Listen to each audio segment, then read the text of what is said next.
In today's budget speech, Minister Gordon announced that there would be a freeze on public sector employment costs via a slashing of public servant salaries and a general tightening of the belt by the government.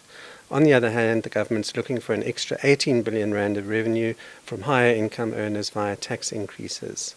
The government expenditure ceiling has been cut by 10 billion rand for 2017-18, with a 25 billion rand cut over the next 3 years. Minister Gordon said, "We can overcome economic challenges, but bold and constructive leadership is needed in all sectors of society."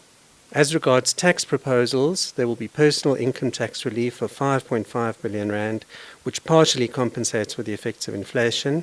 This relief is focused mainly on the lower and middle income earners. The budget deficit is set to be reduced to 2.4% by 2018-19. Steps are being taken to reduce the regulatory burden for business.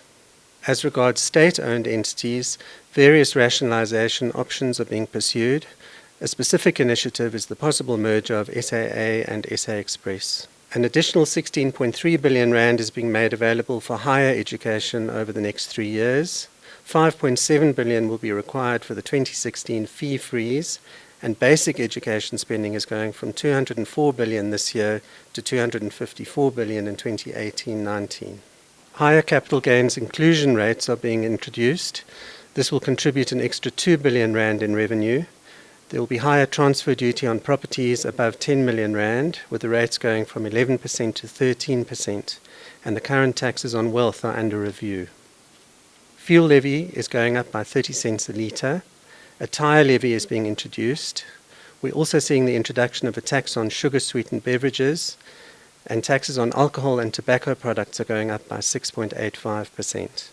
There will be a 6-month voluntary disclosure program, which will run from October this year for taxpayers with undisclosed assets abroad. Minister Gordon welcomes certain working groups which have been set up following meetings with CEOs. Government is responding specifically to appeals for greater policy certainty, and a new investment promotion agency is to be introduced.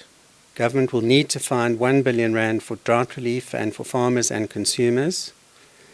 This year's budget speech represented a reassuring and conciliatory message from Minister Gordon.